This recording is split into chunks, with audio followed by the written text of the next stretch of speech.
Penn State saw a need in the automotive industry for students to come out of the collegiate level with a bachelor's or a higher level degree with some experience in automotive design and hybrid electric vehicle design. So the benefit for the students is that they are able to potentially get a job in the automotive field with these skill sets. Penn State's really, I would say, in my opinion, we're ahead of the game as far as the technologies we're using. We're using an advanced lithium-ion battery system where a lot of other schools are still using yesterday's technology.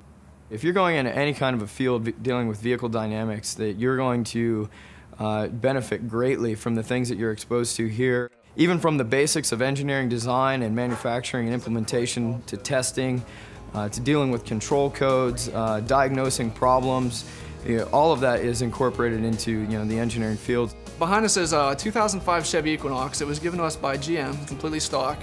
When it was given to us, it had the standard 6-cylinder engine running on gasoline.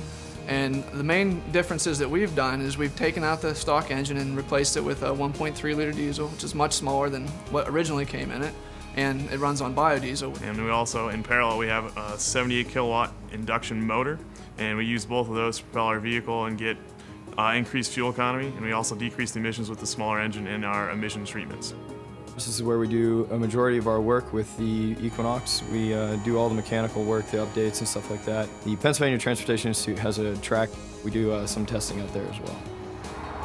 One of the big things is we have all of the stock performance specifications that we have to maintain or improve upon. So we can't make any modifications that would slow acceleration or slow top speed, because I mean anybody can make a vehicle that will get 100 miles to the gallon, but you won't want to drive it around because it'll take you 3 hours to get from 0 to 40, and that's not practical. We try to keep the consumer in mind, so that's why when you look at our vehicle, there's only one part that does not appear stock, and that's the hydrogen tank. Everything else is stock, appears stock on the vehicle.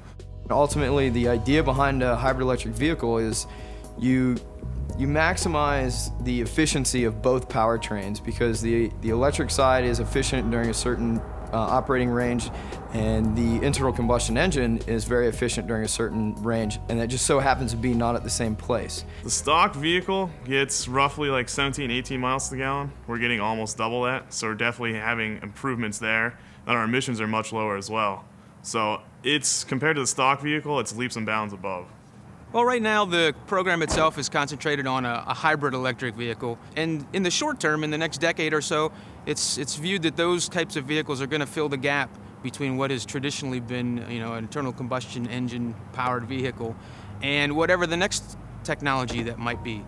There's a lot of push for plug-in electric vehicles, as well as fuel cell vehicles. All of these things are just the next step down the road. We really don't know what the answer is, but we know conventional internal combustion engines are not the answer anymore. So this is what what we're focusing on, and the experience we get here working on this vehicle, we can go into a job on the outside, and we're already leaps and bounds ahead of our peers because we actually have years of hands-on experience doing the job that we'll be doing. We really give them the opportunity to go through the entire design process, from initial brainstorming, coming up with designs, finalizing those designs, and then actually manufacturing, testing, and getting some real hands-on work on the vehicle. There are probably a couple of dozen other schools in the United States that do similar things, but I would say that Penn State is probably in the top tier of those universities. We've got a pretty good program. We've been doing this type of an atmosphere for about 15 years now, so we've been building on that and trying to make the program better and better every year.